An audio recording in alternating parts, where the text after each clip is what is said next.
Moisés continuó diciendo: cuando vayan a la guerra, no tengan miedo. Aunque el enemigo sea muy fuerte y numeroso, y tenga muchos caballos y carros de combate, nosotros contamos con nuestro Dios, que nos libró de Egipto. Antes de entrar en la batalla, el sacerdote le dirá a nuestro ejército: escúchenme, israelitas, hoy van a pelear contra sus enemigos, pero no tengan miedo. Hagan a un lado la cobardía y sean valientes. Nuestro Dios peleará por nosotros y nos dará la victoria. Gloria a Dios. Pueden acomodarse, por favor, durante algunos minutos, y con el tema prohibido rendirse estaremos hablando y ministrando la palabra del Señor. Dios había sacado al pueblo de Israel como un poderoso gigante de las manos del faraón y de su ejército. A lo largo de toda su estadía por el desierto, Dios estuvo con ellos de día y de noche.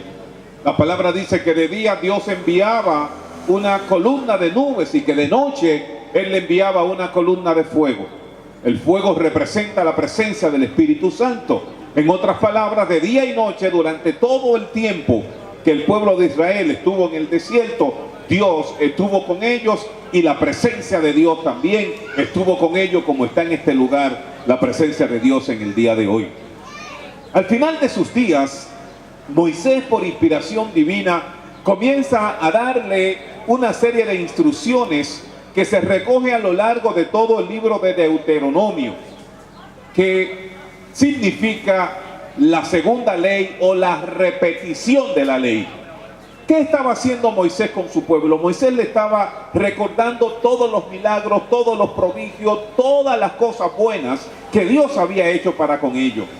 Y es por esa razón que nos encontramos en este capítulo 20, donde Moisés le da las instrucciones precisas a ellos para que cuando vayan a la guerra que no tengan temor, para que cuando vayan a la guerra no se rindan, para que cuando vayan a la guerra ellos estén convencidos que van a tener la victoria. El problema es que para tú estar convencido de que va a conseguir la victoria, de que tú no te vas a rendir, como es el lema de esta campaña, tú tienes que conocer al Dios que está en el cielo. Y Moisés tenía una relación estrecha con Dios. Y al tener Moisés esa relación estrecha con Dios, si había alguien que había sido testigo del poder de Dios, precisamente era Moisés. Y por eso Moisés le dice, en los versos que leímos: escucha, Israel, hoy vas a entrar en batalla contra tus enemigos. No te desanimes ni tengas miedo. No te acobardes ni te llenes de pavor ante ellos, porque el Señor tu Dios está contigo. Él peleará en favor tuyo y te dará la victoria sobre tus enemigos. En otras palabras, Moisés lo que le estaba diciendo a ellos: cuando vayan a pelear, aunque el enemigo se vea como un gigante, aunque el enemigo tenga un ejército más poderoso que el tuyo, aunque el enemigo aparentemente sea más fornido, sea más fuerte que tú, aunque tú estés pasando por dificultades, está prohibido rendirse. No te puedes rendir. Óyeme, iglesia, si tú estás pasando por un momento de prueba, si estás pasando por un momento de dificultades, si estás pasando por un momento difícil, el Señor te dice hoy: te queda prohibido rendirte. No te rindas. Está prohibido rendirse. Prohibido terminantemente rendirse. Rendirse no es una opción, hermanos. El diablo anda como león rugiente buscando a quien devorar, pero nosotros le servimos al león de la tribu de Judá, Jesucristo nuestro Señor, que no ha perdido una sola batalla. Y si tú eres parte del ejército del Dios viviente, entonces ¿por qué tienes temor? Entonces ¿por qué ha permitido que ese espíritu de temor entre en ti? Ese temor no es de Dios.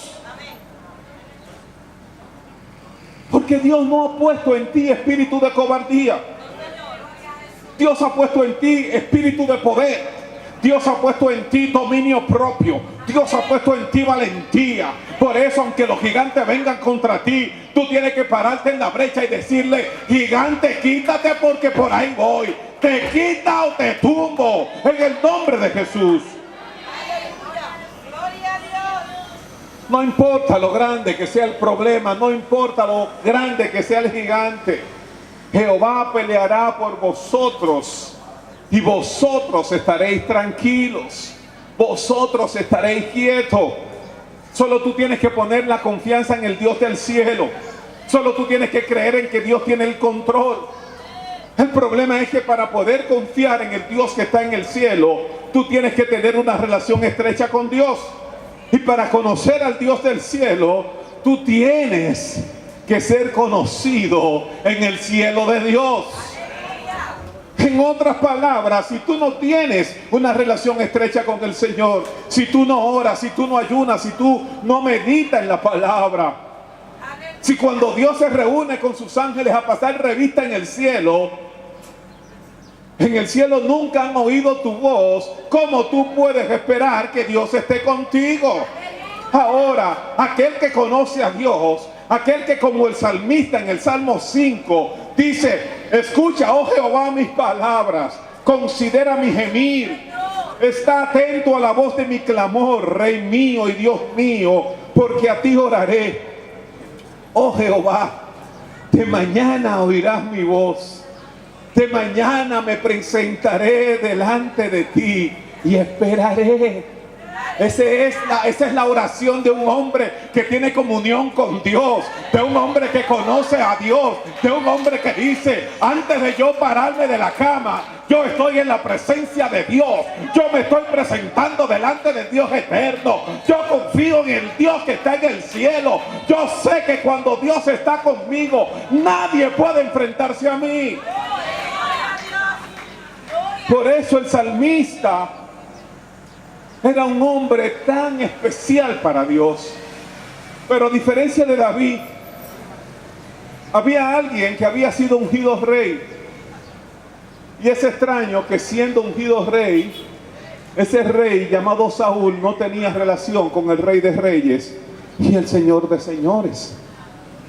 Algo que resulta completamente ilógico. Pero hay muchas personas así, que dicen ser seguidores de Cristo, que dicen que Él es su Señor y su Salvador, pero no respetan ni al señorío de Cristo y mucho menos cuidan con temor y temblor la salvación que Dios le ha dado. Y el caso más emblemático de una persona así la encontramos en el rey Saúl. El pueblo de Dios le había pedido un rey, y aunque en principio Dios no estaba de acuerdo, el profeta Samuel se enoja cuando el pueblo le dice que quieren un rey, pero finalmente Dios le dice: lo voy a complacer y le voy a dar un rey. Y ungen a Saúl como rey. Y el profeta Samuel le da todas las instrucciones al rey Saúl de lo que tiene que hacer. Y le dice: cuando te hayan presentado estas cosas que te estoy diciendo, haz lo que bien te parezca, porque Dios está contigo. Solo tiene que esperar 7 días a que yo llegue, y de ahí en adelante todo lo que tú quieras hacer lo haces. Pero ¿qué resulta? Que cuando usted no tiene esa relación estrecha con el Dios del cielo, usted se desespera. Y no hay una cosa peor que la desesperación, porque la desesperación es la madre de todos los fracasos. Saúl va a la guerra y de repente está mirando el reloj y dice: pero hoy es el día 6 y yo estoy rodeado de todos los amalecitas. Y la gente, porque no hay una cosa más terrible que cuando usted no tiene dirección de Dios. Porque cuando usted no tiene dirección de Dios, se deja dirigir por el diablo. Que el Señor los reprenda. Y Saúl, en un momento de desesperación, en vez de hacer la oración que hacía David, que le clamaba al Dios que estaba en el cielo, el mismo Saúl toma y hace funciones sacerdotales para las cuales él no estaba preparado, porque él era rey pero no era sacerdote, y desobedece la palabra de Dios. Y un día después de eso llega Samuel. Y Samuel le pregunta: ¿y qué es esto que yo estoy oyendo? Como tú no llegabas, yo me desesperé. Y como yo me desesperé, hice cosas que no tenía que hacer. Y en ese momento, al haber desobedecido la instrucción divina, Saúl salió deshonrosamente de la gloria que Dios le había prometido. Porque naturalmente, si desobedecemos las instrucciones de Dios, no podemos esperar que nos vaya bien. No podemos esperar tener victoria. Pues antes de comenzar el pleito, nosotros estamos condenados al fracaso. Pues cuando usted no pelea con el respaldo del Espíritu Santo, el diablo se lo va a comer a usted como pan, sin ningún tipo de problema.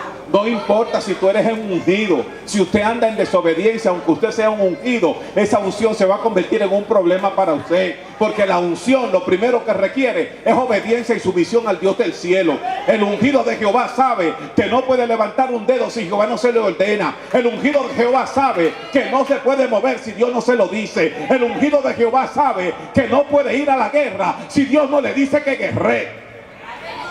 Y por eso es que vemos tanta gente con problemas. Tanta gente que vive diciendo, ay, el diablo me engañó. No, el diablo no te engañó. Tú lo que tienes es un espíritu de rebelión por desobediente. Y la desobediencia es algo tan grande. Es un pecado tan grande delante de la presencia de Dios, que el desobediente, él lo compara como si fuera un brujo, como si tuviera un espíritu de adivinación. Yo sé que en esta iglesia no hay nadie desobediente. Yo sé que aquí hay gente que está alineada con el propósito de Dios. Yo sé que aquí hay gente que está conectada con el Dios que está en el cielo. Pero la gente de desobediencia, la gente que tiene unción, que vive desobedeciendo a Dios, es alguien que es falto de carácter. Y un problema de los más grandes que tenía el rey Saúl era que no tenía carácter. Y el que no tiene carácter se deja de llevar por lo que el otro dice. Y hoy usted dijo Diego y mañana dijo Digo. Y donde dije hoy, mañana digo que no y pasado digo lo contrario. Y cuando usted se maneja con eso, lamentablemente, aunque esté priva en guerrero, usted va a ser derrotado, humillado por el enemigo. Nadie que opere fuera de la voluntad de Dios podrá vencer a los gigantes. Ni nadie que opere debajo de la cobertura de Dios puede desafiar a los gigantes y cantar el himno de victoria. Saúl desobedeció a Dios. Él no liquidó a Amalek como Dios le había dicho. Saúl es desechado como rey. Y en su lugar Dios elige a una persona que es el mismo Dios que dice que tiene el corazón conforme al corazón de Dios. Y cuando usted tiene un corazón conforme al corazón de Dios, la palabra rendirse no existe en su vocabulario. Usted buscará la forma de que todo lo que hace vaya alineado a los planes y propósitos de Dios, independientemente en el lugar donde usted esté colocado. La gente cree que solamente los pastores tienen derecho a orar para que se expulsen los demonios. Los pastores lo pueden hacer, claro que sí. Pero tú también estás siendo capacitada por el Espíritu Santo de Dios para que tú ores por los demonios y estos se vayan. Para que tú ores por los enfermos sean sanados. Para que tú vayas a los hospitales y ores por la necesidad de la gente. Y la gente reciba una palabra de fortaleza de parte de Dios. El problema es que creemos que solamente desde el púlpito podemos hacer nuestro trabajo. Y muchas veces nos convertimos en piedra de tropiezo.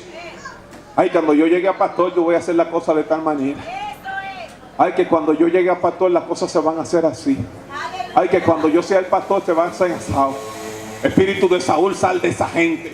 Espíritu de Saúl, sal de esa mente, de esa gente. Y concéntrate en el Dios que está en el cielo. Concéntrate en que tu corazón esté alineado con el corazón de Dios. Y en vez de estar criticando, en vez de estar diciendo que las cosas se están haciendo mal, tú levanta tu mano, dobla tus rodillas e intercede delante del Dios del cielo. Señor, mira, te presento al pastor. Señor, mira, te presento la iglesia. Señor, mira, te presento este terreno. Yo sé, Señor, que es tu perfecta voluntad que aquí edifiquemos casa para ti. Por esa razón, Señor, no me voy a rendir. Está prohibido rendirse. Está prohibido. Así es que no importa por la situación que tú estás atravesando.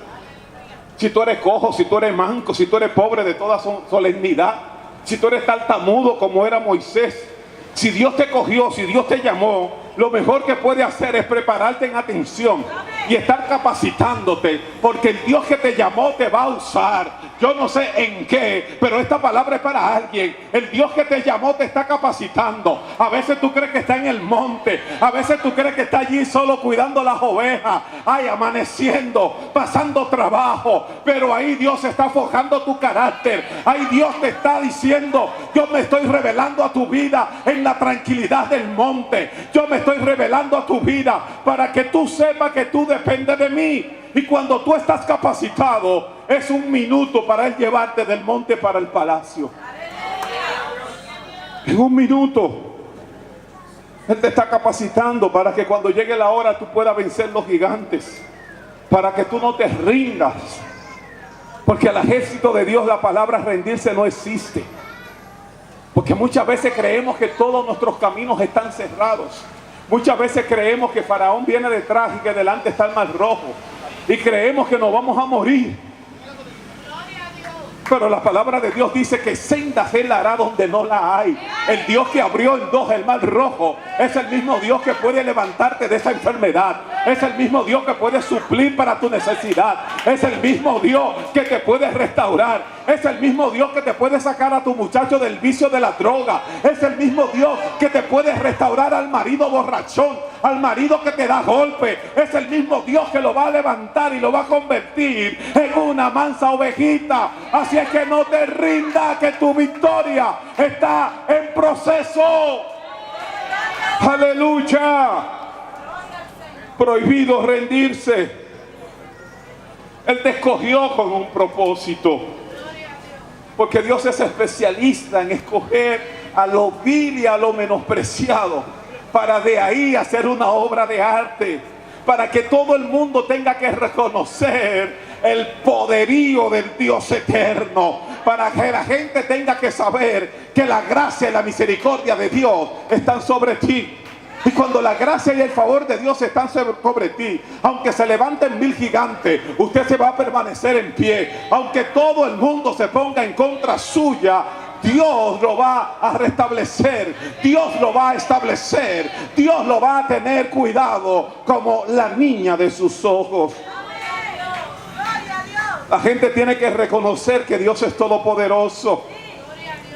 La gente tiene que reconocer que Dios está obrando en tu vida, porque tú eres un guerrero de Jehová, y a los guerreros de Jehová no se rinden, no se desmayan, ellos siguen hacia adelante, creyendo que a pesar de los peligros de tener que enfrentar a los gigantes, creyendo que aunque enfrenten a los osos, que aunque enfrenten a los leones, Dios le dará la victoria. Dios le dará la victoria. Porque ¿sabes por qué? Porque no es con espada, no es con ejército, es con el poder del Espíritu Santo de Dios que tú vas a alcanzar la victoria. Aleluya. Hay alguien aquí que pueda creer esta palabra. Está prohibido rendirse. Tú que estabas a punto de tirar la toalla, Dios te dice: prohibido rendirse. Tú que querías abandonarlo todo, Dios te dice en esta mañana: no te rindas. Está prohibido rendirse.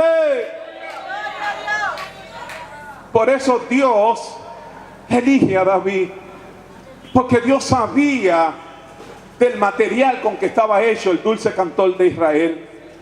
A pesar de que él estaba en el anonimato, él no tenía en poco estar allí. David se deleitaba componiendo salmos, cuidando las ovejas, donde nadie lo veía.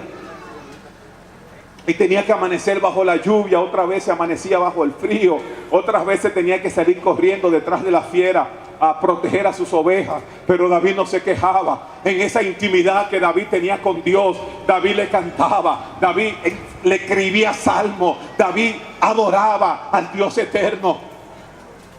Y si hay un motivo, si hay una manera de tú salir del anonimato, tú sabes cuál es. Olvídate del palacio y comienza a adorar al Dios del cielo. Olvídate de la situación por la que tú estás atravesando y comienza a adorar al Dios del cielo. Comienza a alabar a Dios. Comienza a darle gracias a Dios. Comienza a reconocer el señorío de Dios en tu vida. Y tú vas a ver cómo de repente esas cadenas se rompen. Cómo de repente ese trabajo que no llegaba comienza a llegar. Cómo de repente esa enfermedad que no te dejaba estar tranquilo, de repente esa enfermedad se va. Y los médicos tienen que sorprenderse por lo que está pasando. Porque los médicos dicen, es que ayer aquí había un tumor, pero hoy los análisis dicen que ese tumor desapareció. Y es la gracia de Dios sobre tu vida. Es la gracia de Dios sobre ti y sobre lo tuyo. David sabía quién era Dios. Él conocía quién era Dios. Y él sabía que el Espíritu de Dios estaba con él. Yo estoy convencido que el Espíritu de Dios quiere que tú también lo aprendas. Que tú, estos versos que leímos en Deuteronomio 20, te lo aprendas y lo recites de día y de noche y lo atesores en tu corazón. De modo y manera que sea tu grito de guerra cuando tú vayas a la batalla. Moisés continuó diciendo, cuando vayan a la guerra no tengan miedo. Hermano, miren, a veces nosotros dejamos que el miedo se apodere de nuestra mente. Y cuando ese miedo se apodera de nuestra mente, nosotros no podemos ir a ningún lado. Yo recuerdo cuando yo era muchacho, tenía que ir a buscar una botella de leche a 2 esquinas de mi casa. El problema es que para yo llegar a donde estaban la leche, habían 2 hermanos que eran más grandes que yo y que siempre me sonaban. Y ya yo estaba que yo no quería ir a buscar la leche, porque cada vez que iba, el que se suponía que era parejo conmigo era más grande. Y si yo le daba a ese, todavía otro hermano era mucho más grande que ese. Y por lo tanto yo muchísimas veces temblando, de miedo, tembloroso, dejaba que el más chiquito de los 2 me diera, porque entonces si no era el más grande que me daba. Y hubo un día que yo, cansado de eso, le dije a mi mamá, yo no voy a buscar la leche. Y en la época que a mí me criaron no es como ahora. Cuando usted lo mandan, usted va o no va. Cuando yo le digo que no voy, mi mamá dice, ¿cómo que usted no va? ¡Pam! Y me ha dado ese cocotazo que yo voy todo el camino con mi bidón en la mano llorando, pero tengo una rabia santa por dentro. Y voy todo el camino y de repente se me aparecen estos 2 y yo los veo como 2 enanos. Y al primero que viene para arriba de mí le di un trompón que cayó noqueado. Y al más grande cogí y le di un explotón. Y la galleta que me dio mi mamá me la desquité con ellos 2 y le di. Porque el miedo me tenía paralizado. De ahí en adelante, cada vez que yo iba a buscar la leche, ellos se quitaban del medio y me decían, necesita ayuda para buscar la leche. Yo no sé si el Espíritu de Dios le está hablando a alguien. Yo no sé de quién tú tienes miedo. Pero ese gigante que está ahí se va para el suelo. Ese gigante que está ahí se va para el suelo. Ese gigante que está ahí se va para el suelo. ¡Aleluya! ¡Aleluya! Escúchenme, israelita. Hoy van a pelear contra sus enemigos, pero no tengan miedo. Hagan a un lado la cobardía y sean valientes.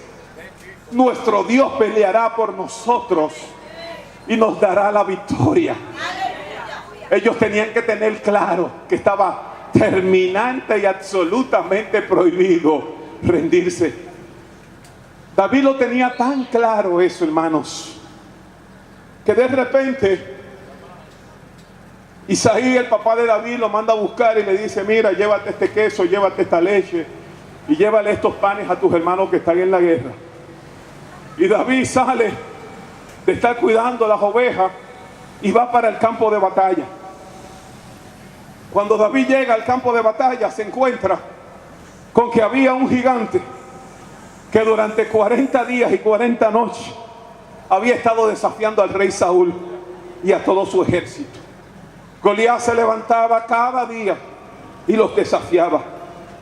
Primera de Samuel, capítulo 17, verso 4 nos dice, de la fila del ejército filisteo salió un guerrero llamado Goliat, que era de Gat, el cual medía unos 3 metros de altura. Llevaba puesto un casco de bronce y una cota de malla, también de bronce, que pesaba 55 kilos. Unas placas de bronce le protegían las piernas y llevaba al hombro una jabalina del mismo metal. El asta de su lanza era gruesa como un rodillo de telar y la punta era de hierro y pesaba unos 6 kilos. Su escudero iba delante de él. Con fuertes gritos el filisteo les dijo a los soldados de Israel, ¿para qué se forman en orden de batalla? Yo soy un guerrero filisteo y ustedes están al servicio de Saúl. Escojan a uno de sus guerreros para que venga y luche contra mí. Si en la pelea él me vence, nosotros nos pondremos a su servicio. Pero si yo lo venzo, entonces ustedes serán nuestros esclavos. Todavía añadió Goliat: en este día yo desafío al ejército de Israel, que venga uno de sus guerreros y pelee contra mí. Cuando Saúl y el ejército de Israel oyeron el reto del filisteo, se quedaron atónitos y se llenaron de miedo. Todos ellos estaban atemorizados, paralizados de miedo, estaban a punto de rendirse. Pero el único que estaba pensando de manera diferente era el joven David. David sabía que estaba prohibido rendirse. Él estaba tan convencido de que alcanzaría la victoria, que preguntó hasta por el botín que le iban a dar si él derrotaba a Goliat. Oigan, hermano, la diferencia cuando usted está lleno de Dios y cuando no. El ejército con Saúl estaban temblando de miedo por el gigante que tenían al frente. Pero David, que acaba de llegar, David, que sabe lo que es derrotar a leones, David, lo que sabe derrotar a osos, lo único que preguntan es: ¿qué me van a dar? ¿Cuál es mi botín que me van a entregar cuando yo derrote a Goliat? Yo no sé si tú te atreves a pedir el botín por esos gigantes que tú estás enfrentando. Comienza a ponerle nombre y apellido a ese botín. Marido inconverso, mi botín. Muchacho que está desordenado en la calle, mi botín. Falta de trabajo, mi botín. Falta de dinero, mi botín. En falta de salud, mi botín. Ponle nombre a ese botín y comienza a reclamar en el espíritu lo que Dios ya dijo que es tuyo.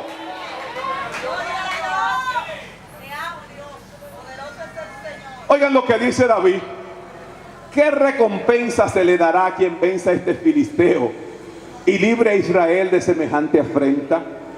¿Y quién es este filisteo incircunciso para provocar el ejército del Dios vivo? Pero alguien oyó el comentario de David, y cuando Saúl lo supo, mandó que lo llevaran a su presencia. Entonces David le dijo a Saúl que no se desanime nadie por causa de ese filisteo. Este siervo tuyo irá a pelear contra él. Pero Saúl le dijo: no creo que tú puedas pelear contra él. Oiga, hay gente que parece que trabajan en el cuerpo de bomberos de Satanás. Son especialistas en apagarte el fuego. No permita que nadie te apague el fuego. David está con el fuego encendido y Saúl lo que le dice es que tú eres muy joven. Yo no sé si tú puedas pelear contra él. Y además ese gigante ha sido un guerrero desde su juventud. Pero cuando usted está lleno del poder de Dios, usted no se amilana por lo que la gente diga o quiera decir. David le responde y le dice: yo soy el pastor de las ovejas de mi padre. Cuando un león o un oso viene a llevarse algún cordero del rebaño, yo salgo tras el león o tras el oso y lo hiero y lo libro de sus fauces.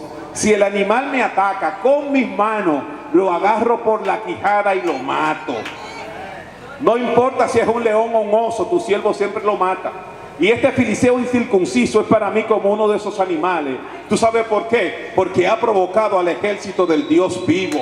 Todavía añadió David: el Señor que me ha librado de la garra de los leones, el que me ha librado de la garra de los osos, también me librará de este filisteo incircunciso. Ante tal determinación, Saúl solamente le dijo: ve y que el Señor te acompañe. David estaba claro que su relación con Dios le daría la victoria. Por eso él tenía la fe necesaria para no rendirse. Así que David, siendo apenas un niño de 17 años, desafió a Goliat. Y contra todo pronóstico logra la gran proeza de derrotar a Goliat. Pues con su grito de guerra: tú vienes contra mí con espada y jabalinas, pero yo vengo contra ti en nombre de Jehová de los ejércitos, a quien tú has desafiado. Yo no sé en nombre de quién tú peleas la batalla. Si la batalla tú la peleas con tu propia fuerza, Si la batalla tú la quieres pelear con tus propias manos, si tú te quieres enfrentar al enemigo por tu propia fuerza, déjame decirte que te van a derrotar una y otra vez. Pero cuando tú dices, yo levanto mis manos al Dios del cielo, es como cuando uno era muchacho. El vecinito le dio, yo voy a buscar a papá, espérate. Y cuando usted se iba avergonzado que venía con papá, el vecinito tenía que salir corriendo porque papá lo iba a sonar. Cuando el diablo se te enfrente, tú lo dices, espérate, yo no voy a pelear contigo, pero déjame ir a buscar a mi papá. Mi papá está en el cielo y él no ha perdido una sola batalla. Y tú vas a ver cómo el enemigo va a salir corriendo, porque el enemigo no resiste. David derrotó al gigante con una sola pedrada. Cogió su espada y lo mató. De ahí en adelante comenzó a tener una carrera exitosa, hasta el punto que el rey Saúl lo puso al frente de su ejército. Y una tras otra vinieron las victorias, siendo ejército que David enfrentaba, ejército que derrotaba, porque David tenía bien claro que para él estaba prohibido rendirse. Pero ¿sabes una cosa? Cuando la gracia y el favor de Dios están sobre ti, tienes que estar dispuesto a pagar el precio de la bendición, ya que esto genera la envidia de los demás. Y el caso de David no fue la excepción. El pueblo, viendo los éxitos de David, decían, después que David mató a los filisteos, primera de Samuel 18:6, después de que David mató a los filisteos y regresó con el ejército, las mujeres de todas las ciudades de Israel se reunieron para recibir al rey Saúl y danzar y cantar al son de panderos y otros instrumentos. Pero en sus cantos y danzas decían, Saúl mató a sus miles, pero David a sus 10,000. Cuando Saúl escuchó esto, se enojó mucho, pues le desagradó escuchar que a David le reconocieran haber matado 10 veces más soldados que él. Así que dijo, lo único que falta ahora es que David se quede como un reino. Y desde ese día empezó a tenerle una mala voluntad. A lo largo de todo ese episodio bíblico nos encontramos entonces que Saúl quiere matar a David no le queda otro remedio que, respetando al ungido de Jehová, salir corriendo. Y en medio de su huida, David llega a la cueva de Adulán. Adulán significa lugar de refugio. Y a mí me impresiona sobremanera lo que ocurrió en la cueva de Adulán, porque la Biblia dice que se juntaron con David. Oigan, ¿quiénes se juntaron con David? Todos los que estaban enlutados, todos los que estaban abandonados, todo el que estaba endeudado, todo el que se hallaba en amargura de espíritu. Y David fue hecho jefe de ellos, y habían con David como 400 hombres. De esos 400 hombres amargados, endeudados, enlutados, que se juntaron en la cueva de Adulán con David, ¿ustedes han escuchado hablar de los valientes de David? Los valientes de David salieron de esos 400 hombres que estaban enlutados y endeudados. Iglesia, lo que te estoy diciendo en esta mañana, no importa en el lugar donde tú estás colocado hoy, si tú estás metido en el lugar de refugio que es Adulán, mañana Dios te puede convertir de ser un amargado, de ser un enlutado, de ser un derrotado, a ser parte del ejército de David, los 30 valientes. Déjame hablarte de alguno de ellos. Hubo uno de ellos que cogió una espada y se paró delante de 600 hombres y lo mató uno detrás de otro, y era tanto el poderío que tenía que la espada se le quedó pegada en la mano. Hubo otro que se paró delante del ejército filisteo él solo, y él dijo, por aquí no pasa nadie, y ese solo enfrentó a todo el ejército filisteo y lo derrotó. Hubieron 3 que David dijo que tenía sed y que quería agua. El único problema es que el agua que quería David estaba del otro lado de donde estaba el campamento de los filisteos, y esos 3 cogieron y dijeron, no hay ningún problema, nosotros vamos para allá. Si tenemos que enfrentar a los filisteos, lo vamos a enfrentar. Si tenemos que derrotar a todo el ejército, lo vamos a derrotar. Y ellos llegaron, cruzaron, volvieron con el agua y se la llevaron a David. Te estoy hablando, iglesia, que no importa donde tú estés, no importa que tú estés ubicado en este lugar, No importa cómo la sociedad te vea. No importa cómo el enemigo dice que tú eres. Lo importante es que si llegaste a Adulán, llegaste al lugar de refugio. Y Dios puede hacer cosas maravillosas contigo. Aleluya. Aleluya. Aleluya. Oh, mi alma alaba a Jehová en esta mañana. Mi alma alaba a Jehová en esta mañana. Mi alma alaba a Jehová en esta mañana. Mi alma alaba a Jehová en esta mañana. Mi alma alaba a Jehová en esta mañana. Hay un espíritu de valentía que Dios está depositando. Hay un espíritu de poder que Dios está depositando. Hay un espíritu de poder que Dios está depositando. Si tú lo crees, iglesia, ponte en pie.